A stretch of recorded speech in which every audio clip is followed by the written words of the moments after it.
유발 하라리는 이스라엘의 역사학자입니다. 사피엔스라고 하는 책에서 우리 호모 사피엔스가 5개의 인종을 죽이고 지구상에서 유일한 인종이 되었다고 주장을 했습니다. 작년 9월 첫째 주일에 우리가 사피엔스를 함께 나누었었는데요. 인간의 혁명을 통해서 신이 되려고 한다는 것입니다. 그러나 유발 하라리가 지적하는 것은 신이 되려고 하는 목적이 없다라고 하는 것입니다. 부를 통해서 자신의 안락함을 누리고 지배를 통해서 즐거움을 추구하는 것 외에 신이 되어서 세계를 책임지려고 하지 않는 무책임한 신이 되려고 하고 있다. 그래서 5가지 인종을 다 죽이고 최강의 강자로 이 지구상에서 신이 되려고 하고 있다라고 지적을 했습니다. 이 주장을 초예측이라고 하는 책에서 이렇게 본인 스스로 한 문장으로 그렇게 정리를 했습니다. 우리는 힘을 얻는 데 뛰어난 소질이 있으나 힘을 행복으로 전환할 줄 모릅니다. 사피엔스에서 말하고 싶었던 문제가 바로 이것입니다. 우리는 힘을 소유하려고 무진장 노력을 하고 경쟁을 하고 애를 쓰는데 그렇게 해서 소유하게 된 힘을 행복으로 전환할 줄을 모르기 때문에 그 힘은 의미가 없는 힘이 되어버리고 만다는 것이죠.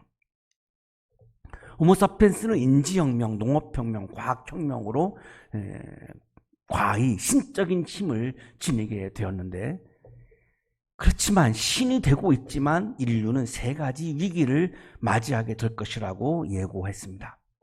특히 향후 수십 년 안에 인류는 3가지 커다란 위기, 바로 핵전쟁, 지구온난화, 그리고 과학기술에 의한 실존적 위기에 직면할 것입니다. 이러한 위기는 국제적인 노력을 통해서만 해결할 수 있습니다. 아무리 미국이 세계 최강국이라도 지구온난화를 독자적으로 해결할 수 없습니다. 국경을 따라 보호벽을 설치한들 피해갈 수 있을까요? 분명 실패합니다. 어느 나라든 마찬가지죠. 지구온난화를 해결하기 위해서는 반드시 여러 나라가 협력해야 합니다. 미국이 최강대국이지만 핵의 문제를 혼자서 지금 해결하지 못하고 있죠. 북한 핵도 지금 미국이 최강국이지만 혼자서 해결하지 못하고 있습니다. 지구의 온난화는 말할 것도 없고요. 제4차 산업혁명으로 인해서 이루어지는 우리 인간들의 어떤 이제 일자리를 다 이렇게 기계들에게 이렇게 놓치게 되는 이런 실존적인 위기들, 미국 아무리 최강대국이지만 해결하지 못하고 있습니다. 국제적 협력과 행동 없이 전 지구적 문제에 대처할 수 없습니다. 핵전쟁, 지구온난화, 과학기술의 혁명으로 인하여서 일어나는 여러 가지 많은 위기들, 이런 것들은 분명히 지금 우리 인류에게 다가오고 있는데 이것을 어느 한 나라가 해결할 수 없다고 지적하고 있는 거죠. 전 세계가 같이 연대하고 협력을 해서 이거를 이겨내야지 어느 한 나라가 어떤 한 진영이, 한 이념이, 한 세대가 이거는 해결할 수 없다라고 지금 강조하고 있습니다. 지구적 문제에 대해서 나라와 나라 사이에 담을 쌓을 것이 아니라 연대해야 하는 것을 지금 강조하는 거죠. 유발 하라리가 이것을 특히 지금 강조하고 있는 것은 미국이, 중국이 자꾸 담을 쌓는 쪽으로 가고 있기 때문에 특히 지금 이것을 지적을 하고 있는 것 같습니다. 지난 3월 30일 파이낸셜 타임즈에 유발 하라리가 지고문을 실었습니다. 인류는 지금 글로벌 위기를 맞고 있다. 지금부터 정부와 개인들의 내리는 선택에 따라 앞으로의 세계가 결정될 수 있다. 복원에 국한된 이야기가 아니다. 이는 경제와 정치 그리고 문화를 바꿀 것이다. 이 코로나 사태 상황에서 개인과 정부가 선택하는 것들이 지금 앞으로 수십 년 이후의 미래를 결정하는 굉장히 중요한 기로에 우리가 서 있다고 지금 이야기를 하고 있는 거죠. 지금과 같은 위기 상황에서 우리는 2가지 힘들고 중요한 선택을 해야 한다. 첫째는 전체주의적 감시체제와 시민적 역량 강화 사이에서의 선택이다. 확진자들의 경도를 지금 막 다 정부가 막 추적을 하고 이런 걸 우리가 전체주의적이라고 볼 수 있는데요. 그런 이런 상황에서도 우리가 지금 총선을 치웠죠. 이런 것들은 어쨌든 시민적인 역량을 지금 우리가 굉장히 나타내고 있고요. 사회적 거리두기, 통해서 지금 굉장히 잘 방어하고 있는 것도 굉장히 시민적인 역량을 드러내고 있는데요. 이 사이에서의 굉장한 고민이 우리들에게 있는 거죠. 두 번째는 민족주의적 고립과 글로벌 연대 사이에서의 선택이다. 우리가 수출을 위주로 하는 나라인데 그러면 글로벌 연대를 하지 않고는 이걸 우리가 먹고 살 수가 없는 건데, 그런데 이 바이러스 때문에 국경을 봉쇄해야 된다라고 하는 또 입장이 또 있죠. 이게 민족주의적 고립을 주장하는 것과 글로벌 연대를 해야 된다라고 하는 이 선택 사이에서 굉장히 지금 갈등을 겪고 있는 거죠. 전염병과 이로 인해 파생되는 경제 위기는 모두 글로벌 위기이다. 이는 오직 글로벌한 협조를 통해서만 해결할 수 있다. 영국 정부가 여러 정책 대안을 상대로 고민할 때 한 달 전 비슷한 고민을 했던 한국 정부로부터 도움을 받을 수 있다. 한국 정부를 이번 기고문에서 유발 하라리가 지금 이야기하고 있을 정도로 한국에 대해서 관심이 굉장히 뜨거운 것이 분명합니다. 이를 위해서 글로벌 협조와 신뢰가 필요하다. 2008년 금융위기 그리고 2014년 에볼라 위기 당시 미국은 글로벌 리더로서의 역할을 자임했다. 하지만 오늘날 미국 행정부는 리더 역할을 방기했다. 미국의 지도자는 미국의 위대함만을 신경 쓰며 인류의 미래는 생각하지 않는 것으로 보인다. 미국 우선주의라고 하는 것을 지금 비판하고 있는 것으로 그렇게 보입니다. 인류는 선택을 해야 한다. 우리는 분열의 길을 갈 것인가 아니면 글로벌 연대의 길을 걸어갈 것인가. 우리가 분열을 선택한다면 위기는 장기화될 뿐만 아니라 미래에 더욱 큰 재앙으로 나타날지도 모른다. 우리가 글로벌 연대를 택한다면 이는 코로나 바이러스를 상대로 한 승리가 될 뿐만 아니라 21세기의 모든 전염병을 상대로 한 승리가 될 것이다. 중간중간에 제가 인용을 하면서 이렇게 정리를 했는데요. 유발 하라리는 이 코로나 바이러스의 위기 앞에서 세계적인 글로벌 연대가 답이다라고 지금 굉장히 강조하고 있는데, 우리들의 현실은 반대이죠. 지금 우리나라는, 우리 사회는 진보와 보수, 동쪽과 서쪽, 여성주의와 남성주의로 나누어져서 치열한 진영 싸움을 하고 있는 것이 우리 사회입니다. 자, 그러면 유발 하라리가 얘기하고 있는 거하고는 정반대의 길을 우리는 지금 우리 사회는 걸어가고 있는 거고, 또 걸어왔고 지금도 걸어가고 있죠. 그것이 무엇을 위한 것인가라고 물으면 아마도 진보도 보수도 동쪽도 서쪽도 여성주의를 부르짖는 사람도 남성주의를 부르는 사람도 아마 답을 못할 겁니다. 그냥 나 혼자의 어떤 나의 이익을 위한 거다라고 하는 이기적인 답변 외에는 보편적 진리의 차원에서, 그리고 우리가 모두에게 유익하다라고 하는 차원에서는 어떤 답도 못할 것 같습니다. 그냥 진영 싸움을 그냥 하고 있는 거죠. 자, 그러나 코로나 바이러스는 진영을 구분하지 않는 데 문제가 있는 거죠. 코로나 바이러스가 진보와 보수를 구분하지 않아요. 보수만에게 가는 것도 아니고 진보에만 가지도 않고 여성에게만 가는 것도 아니고 남성에게만 가지도 않습니다. 경상도에만 가는 것도 아니고 전라도에만 가지도 않습니다. 이 진영을 구분하지 않는다라고 하는 것이 문제인 거죠. 코로나 바이러스는 지금 진영을 구분하는 가치를 무너뜨리고 있습니다. 우리 사회는 이 진영의 가치를 목숨과 같이 여기고 있으면서 싸우고 있죠. 그런데 코로나 바이러스는 그 진영의 가치를 그냥 다 무너뜨리고 있습니다. 진영의 구분으로는 코로나 바이러스를 해결할 수가 없지요. 내가 감염되면 나도 감염되기 때문에 그렇습니다. 여기에 진보, 보수, 동쪽과 서쪽, 여성과 남성이 구분이 되질 않아요. 전 미국 국무장관이죠. 헨리 키신저가 지난 4월 6일 날 월스트리트 저널에 기고문을 썼습니다. 지도자들은 이 위기를 대체로 국가적 기반에서 대처하고 있지만, 진영의 차원에서 대처하고 있지만 바이러스의 사회적 파괴 효과는 국경을 인정하지 않는다. 굉장히 보수적인 진영에 있는 그런 세계적인 석학 중에 한 분인데요. 자, 이분도 바이러스는 국경을 인정하지 않는다, 진영을 인정하지 않는다라고 하는 점을 굉장히 강조하는 글을 썼습니다. 마이크로소프트 창업자이죠. 빌 게이츠가 지난 4월 12일 특별 기고문을 써서 세계 각국의 언론사에 이렇게 보냈습니다. 역시 빌 게이츠도 코로나19는 국적을 가리지 않는다라고 하는 점을 굉장히 강조했습니다. 이 질병과의 싸움에 전 세계적 공동 대응이 필요하다. 인류는 단순히 공통 가치와 사회적 유대감으로만 이어진 것이 아니다. 우리는 생물학적으로도 서로 밀접하게 연결되어 있다. 아주 미세한 세균이 한 사람의 건강을 해치면 이는 인류 모두의 건강에 위협이 된다.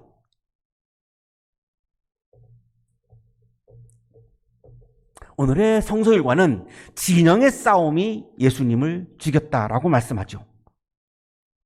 로마 황제, 로마라고 하는 제국의 진영, 유대 종교 지도자들의 진영, 이 진영이 두 진영이 결탁해서 예수를 죽였죠. 결국은 진영의 싸움이 예수님을 죽인 거죠. 그러면 예수님이 지향했던 것은 무엇이죠? 진영의 싸움이 없이 모두가 하나님 안에서 한 형제 한 자매가 되어서 서로 사랑하고 연대하는 하나님의 나라를 추구했죠. 진영을 다 뛰어넘자라고 얘기한 거죠. 그러니까 진영을 소중하게 여기는 사람들은 그것이 싫었고 그래서 예수를 죽인 거죠.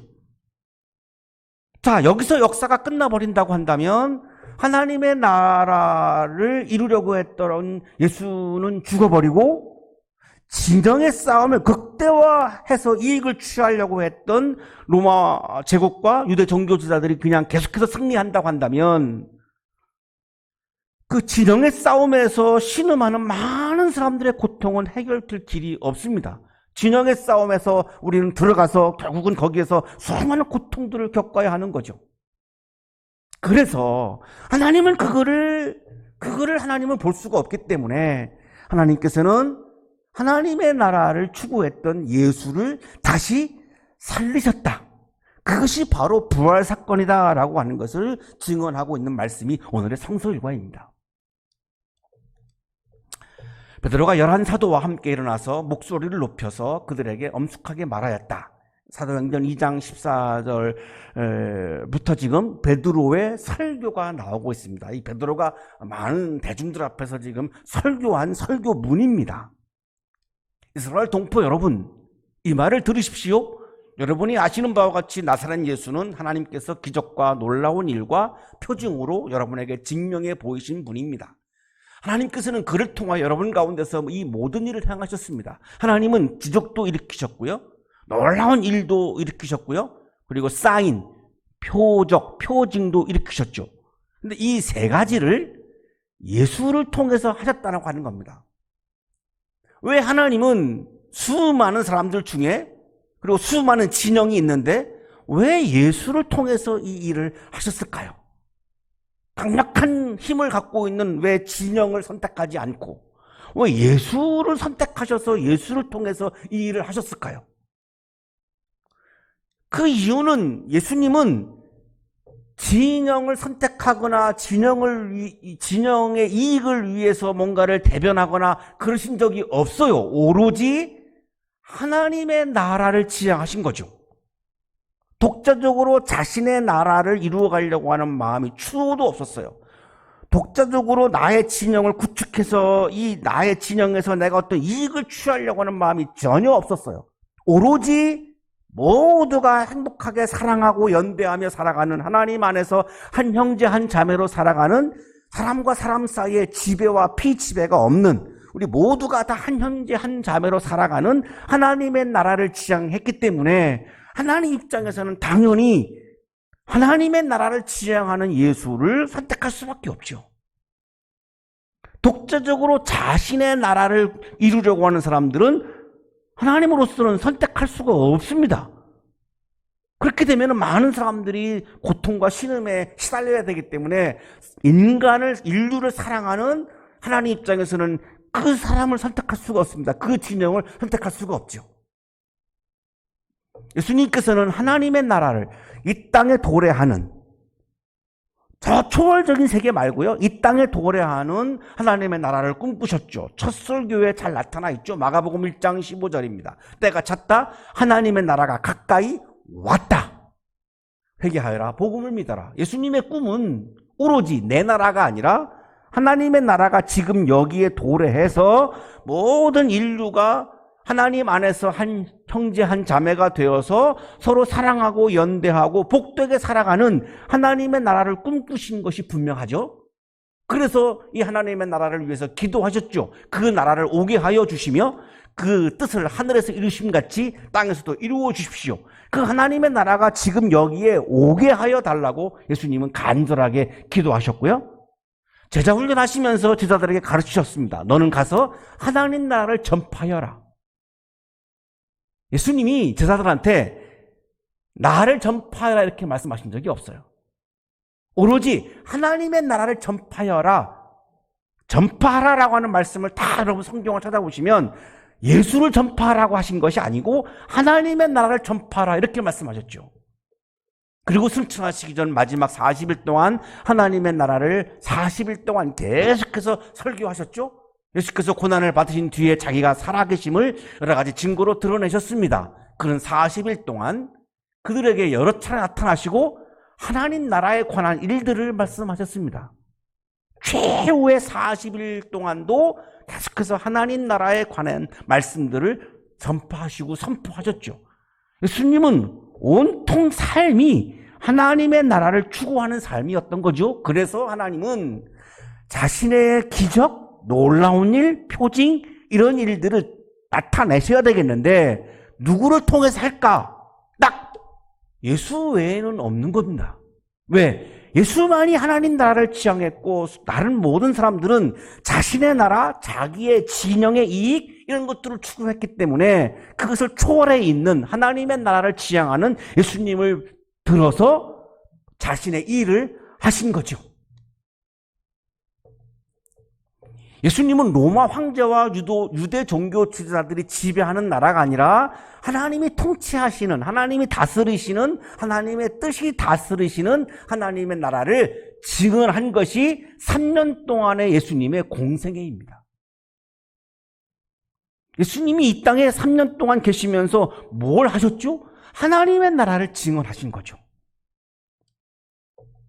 그러나 로마 황제와 유대 종교 지도자들이 다스리는 나라는 하나님의 나라가 아니죠. 로마의 나라이죠. 유대 종교 지도자들의 나라이죠. 바리새인들의 나라이죠. 사두개인들의 나라이죠. 그 나라에서는 사람들이 행복하지 않았습니다. 신음하고 고통했습니다. 자, 그런데 예수님이 그렇게 하나님의 나라를 증언하시다가 승천하셨죠? 그러면 하나님의 나라를 증언을 이제는 누가 합니까? 할 사람이 없지요. 그래서 교회가 탄생한 것입니다. 예수님이 하시던 하나님의 나라를 계속해서 증언하기 위해서 교회가 탄생한 거죠. 그러나 교회가 로마 황제가 다스리고 유대 종교 지도자들이 다스리는 나라에서 하나님의 나라를 증언하다가 예수님이 죽임을 당했는데 교회가 계속해서 하나님의 나라를 증언하는 것은 매우 위험한 일이죠. 어려운 일입니다. 무서워서 이거 할 수가 없습니다. 그래서 하나님은 교회에다가 성령을 부어주신 겁니다. 그것이 다락방에 성령이 임재한 성령 강림절 사건입니다.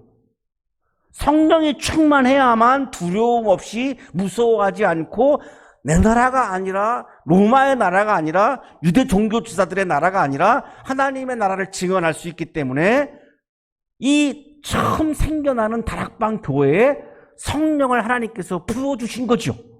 그래야 용기 있게 하나님의 나라를 증언할 수 있기 때문에 그런 거죠.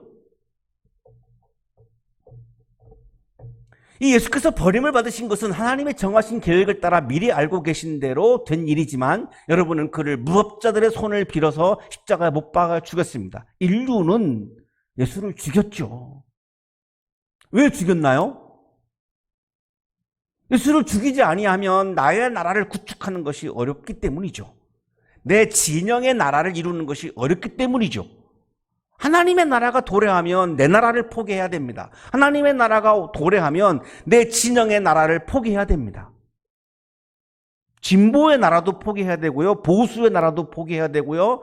동쪽 나라도 포기해야 되고요. 서쪽 나라도 포기해야 되고요. 여성들의 나라도 포기해야 되고요. 남성들의 나라도 포기해야 됩니다. 자, 그런데 그동안 우리가 평생을 그 진영의 싸움을 최대한 가치로 여기면서 살아왔는데 그걸 어떻게 내려놓습니까? 내려놓을 수가 없지요. 그러니까 예수를 죽여야만 가능하니까 예수를 죽일 수밖에 없는 거죠.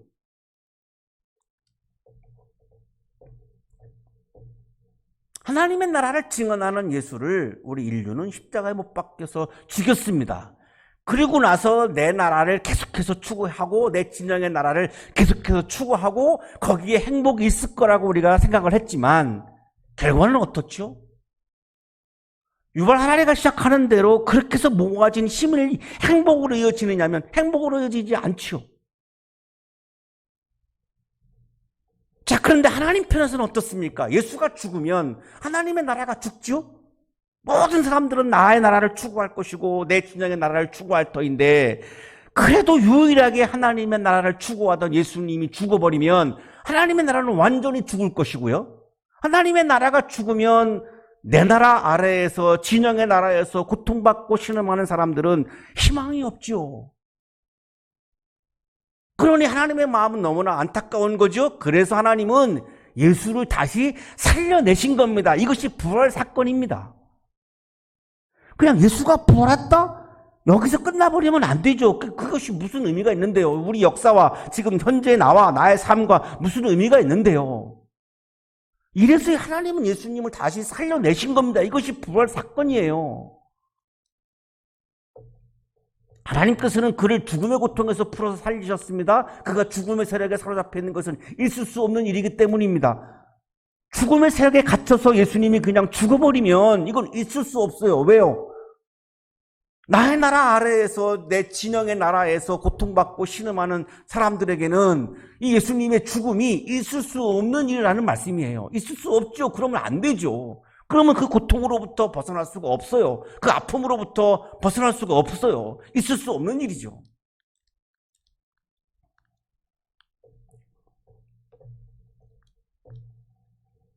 예수가 죽고 하나님의 나라가 죽으면 유대 종교 지도자들과 로마 황제의 지배 아래서 신음하는 사람들은 아무런 희망을 찾을 수가 없기 때문에 하나님이 볼 때는 이것은 있을 수 없는 일인 거예요. 그거를 받아들일 수가 없어요. 자, 그러고 나서 이제 베드로가 시편을 인용해서 설교를 계속 하는데요. 시편 16편 8절 11절을 인용을 합니다. 구약을 인용하는 거죠. 나는 늘 내 앞에 계신 주님을 보았다. 나를 흔들리지 않게 하시려고 주님께서 내 오른쪽에 계시기 때문이다. 자, 요 시편을 제2성전에서 찬송을 불렀는데, 요때 상황은 바벨론 포로지에서 돌아왔지만 아직도 페르시아의 노예인 상태이고요. 제2성전을 새로 짓고 지금 예배를 드리면서 찬송을 부르고 있는 가사죠. 자, 이 노예 상황, 페르시아의 노예 상황에서 이들이 뭐라고 찬송하냐면, 우리 앞에 하나님이 계시다. 하나님은 우리들의 오른쪽에서 우리를 지켜주고 계시다. 지금 이렇게 찬송을 하는 거죠. 그러므로 내 마음은 기쁘고 내 혀는 즐거워하였다. 내 육체도 소망 속에 살 것이다. 우리가 노예이지만 하나님이 함께 계시기 때문에 그것만으로도 우리는 기쁘다고 찬송합니다. 주님께서 내 영혼을 지옥에 버리지 않으시며 주님의 거룩한 분을 썩지 않게 하실 것이다. 하나님은 우리들을 버리지 않을 것이고 주님의 거룩한 분을 썩지 않게 할 것이다. 메시아를 죽게 내버려 두지 않을 것이다 라고 하는 놀라운 믿음을 찬송을 합니다. 그 옛날에 메시아가 오실 터인데, 그 메시아가 죽임을 당할 터인데 그것을 하나님은 그냥 받아들이거나 방관하지 않을 거다라고 찬송하죠. 어마어마한 믿음이죠. 주님께서 나에게 생명의 길을 알려주셨으니 주님의 앞에서 나에게 기쁨을 가득 채워주실 것이다. 우리가 지금 노예를 살고 있지만 그 메시아를 다시 살려내므로 우리들에게 생명의 길을 제시해 주시고 우리에게 기쁨을 가득 채워주실 것이다. 메시아의 부활이 우리들에게 생명의 길로 인도해 주시고 메시아의 부활이 우리들에게 영적인 기쁨을 줄 것이다 라고 지금 찬송을 하고 있죠. 엄청난 믿음이죠. 하나님의 세계에서는 죽음이라고 하는 개념이 존재하지 않습니다. 하나님의 세계에서는 생명만이 있지 죽음이라고 하는 개념 자체가 존재하지 않아요. 그래서 하나님은 아무리 사람들이 메시아를 죽여도 하나님은 메시아를 다시 살려낼 것이라고 지금 이렇게 믿고 있고 찬송을 부르고 있죠. 하나님이 다스리시는 하나님의 질서, 하나님의 세계, 하나님의 나라에는 나는 살고 너는 죽고가 가능하지 않아요. 하나님의 나라에서는 나는 살고 너는 죽고, 나의 세대는 살고 너의 세대는 죽고, 나의 지역은 살고 너의 지역은 죽고, 나의 진영은 살고 너의 진영은 죽고, 나의 나라는 살고 너의 나라는 죽고, 나의 민족은 살고 너의 민족은 죽고, 이러한 도식이 존재하지 않습니다. 우리는 일제시대와 6.25를 겪으면서 나의 진영이 살려면 너의 진영을 죽여야만 나의 진영이 살 수 있는 것을 경험을 했죠. 아직도 그래서 우리가 지금 그 도식 안에 있어요. 자, 그런데 하나님의 나라에서는 이런 도식이 존재하지 않아요. 가능하지가 않아요. 불가능해요. 나의 진영은 살고 너의 진영은 죽고 이 도식 자체가 불가능해요. 하나님의 나라는 그런 나라가 아니에요. 불가능해요. 코로나 전염병이 우리들에게 주고 있는 메시지가 하나 있습니다. 나의 진영은 살고 너의 진영은 죽고 나의 나라는 살고 너의 나라는 죽고라고 하는 도식이 이 전염병 상황에서는 존재하지 않아요. 불가능해요. 진영의 싸움을 아직도 가치 있게 여기는 분들은 이 코로나 바이러스가 나하고 상대방의 진영에만 찾아가서 그 사람들을 죽이면 좋을 거라고 할 수도 있겠죠. 진영의 싸움을 아직도 소중하게 여기는 사람들. 그런데 코로나 바이러스는 그걸 받아들이지 않아요. 내가 감염되면 나도 감염돼요. 내가 죽으면 나도 죽어요. 너의 나라가 감염되면 나의 나라도 감염돼요.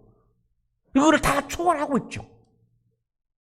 하나님의 나라는 이렇게 자꾸만 진영을 나누어서 너는 죽고 나는 살고 이것이 아니라 함께 생명의 길을 걸어가는 기쁨이 가득한 질서, 기쁨이 가득한 세계, 기쁨이 가득한 나라가 하나님의 나라예요.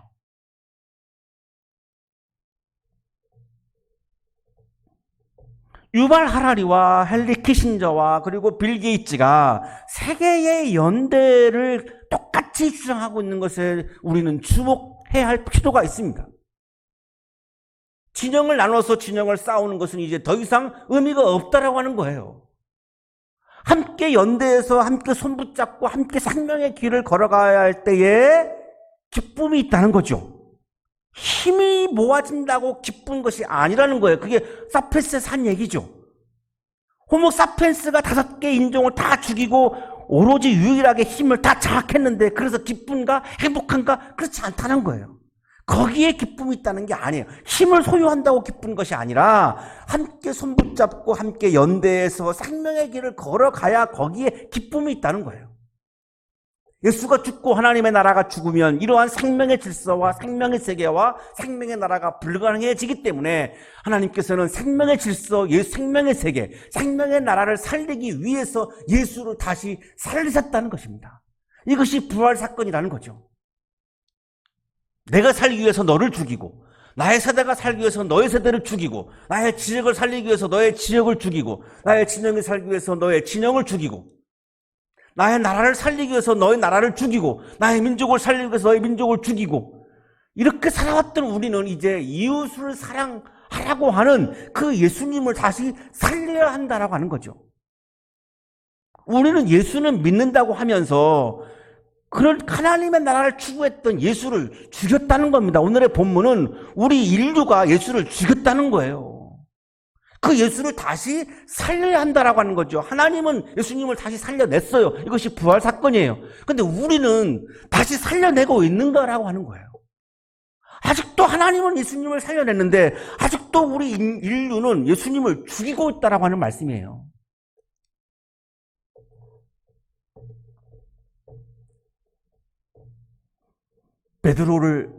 다윗을 베드로가 설교를 하면서 증언을 하는데요. 무덤이 이날까지 우리 가운데 남아 있습니다. 다윗의 무덤이 남아 있다라고 하는 말을 하는 거죠. 그런데 그 다윗은 우리의 후손 가운데 한 사람을 그의 왕좌에 앉히겠다고 하나님이 맹세하신 것을 알고 있었다. 시편에 나와 있는 지금 메시아를 믿고 있는 것을 다시 한번 지금 강조하고 있죠. 그래서 그는 그리스도의 부활을 미리 내다보고 말하기를 그리스도는 지옥에 벌어지지 않았고 그의 육체를 썩지 않았다고 하였다. 다윗이 그 옛날에 예수의 부활을 내다보았다. 예수의 부활을 믿었다. 왜? 예수가 부활하지 아니하면 하나님의 나라가 죽기 때문에 그건 있을 수 없는 일이기 때문에 다시 한번 이걸 강조하죠. 놀랍게도 지금 이 다윗이 예수의 부활을 내다보았고 믿었다라고 하는 거예요. 엄청난 거죠. 이 예수를 하나님께서 살리셨습니다. 우리는 모두 이 일의 증인입니다. 하나님의 나라를 살리기 위해서 하나님은 예수님을 다시 살리셨어요? 그리스도인은 누구예요? 그거를 증언하는 증인이 그리스도인이라고 하는 거죠.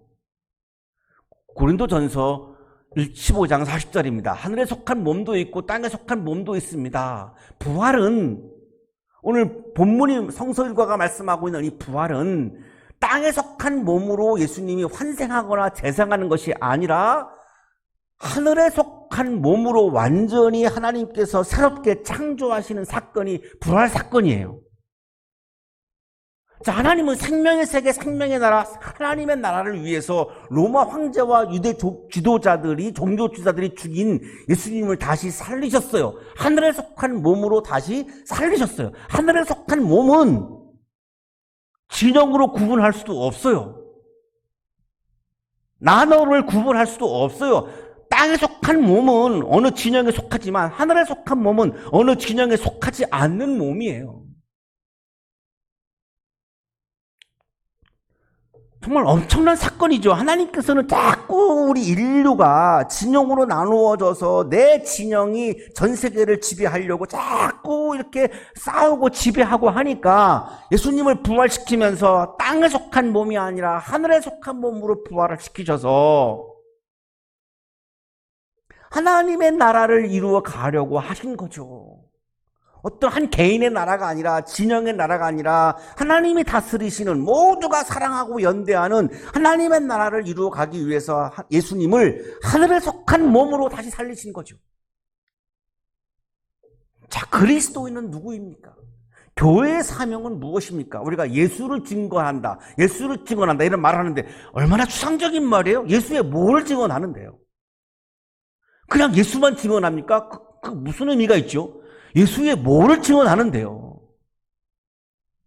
예수님은 생명의 세계, 생명의 나라, 하나님의 나라를 세우기 위해서 끊임없이 증언하셨고, 그리고 하나님도 그렇게 증언했던 그 예수를 다시 살리신 것이 부활 사건이라고 한다면, 그리스도인이 증언해야 하는 것은 하나님의 나라를 세우기 위한, 그래서 하나님께서 예수 그리스도를 부활시켰다라고 하는 이 부활을 증언하는 증인이 바로 그리스도인이죠.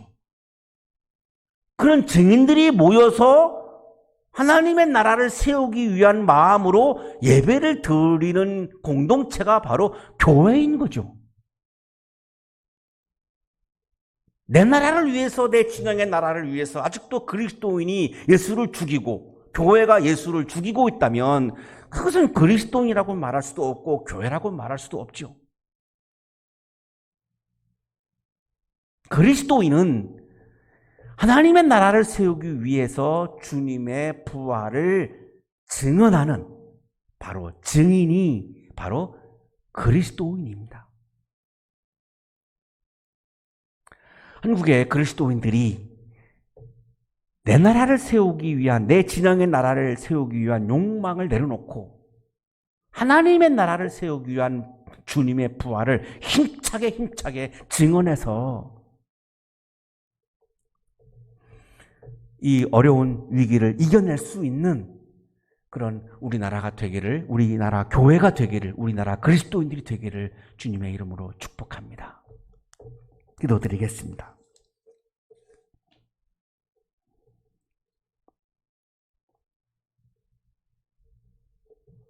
주 예수 그리스도 하나님의 아들이시여, 우리를 불쌍히 여겨 주옵소서. 주 예수 그리스도 하나님의 아들이시여, 우리를 불쌍히 여겨 주옵소서. 부활의 하나님, 주님은 앞에서 우리를 인도하십니다. 전염병으로 고난을 받고 있는 우리 국민들을 치유의 길로, 생명의 길로, 부활의 길로, 하나님의 나라로 인도하여 주옵소서. 주님을 사랑합니다. 부활의 하나님, 주님은 오른쪽에서 우리의 힘과 그늘이 되십니다. 전염병으로 인하여 아파하고 있는 환자들에게 힘을 주셔서 질병을 이기고 부활의 길을 걷게 하여 주옵소서. 하나님 나라의 길을 걷게 하여 주옵소서. 주님을 사랑합니다. 부활의 하나님, 주님은 왼쪽에서 우리를 붙들어 주십니다. 전염병으로 인하여 힘들어하고 있는 환자의 가족들을 붙들어 주셔서 고난의 시간을 이기고 부활의 길을 걷게 하여 주옵소서. 주님을 사랑합니다. 부활의 하나님, 주님은 위에서 우리를 돌보십니다. 전염병으로 인하여 고난을 받고 있는 환자들의 치유를 위해 위험을 무릅쓰고 최선을 다하며 진료하고 있는 우리 의료진들을 돌보아 주시고 위로하여 주셔서 생명의 부활을 경험하게 하옵소서. 주님을 사랑합니다. 부활의 하나님, 주님은 아래에서 우리를 업어주십니다. 우리 한양대학교 청년들과 유학생들을 업어주시고 보호하여 주셔서 승리의 길, 부활의 길을 걷게 하여 주옵소서. 주님을 사랑합니다. 부활의 하나님, 주님은 뒤에서 우리를 안아주십니다. 전염병으로 인하여 가정에서 예배를 드리고 있는 우리 한양대학교의 가족들 한 사람 한 사람을 안아주시고 지켜주셔서 부활의 은총이 가득하게 하옵소서. 주님을 사랑합니다. 부활의 하나님, 주님은 우리 안에 현존하시며 활동하십니다. 하나님, 이 나라에 현존하시고 활동하셔서 모든 생명을 구원해 주시고 치유하여 주옵소서. 하나님의 나라가 지금 여기에 오게 하여 주셔서 이 나라가 새로운 나라로 부활하게 하옵소서. 주님을 사랑합니다. 죽임을 이기고 부활하신 예수 그리스도의 이름으로 기도하옵나이다. 아멘.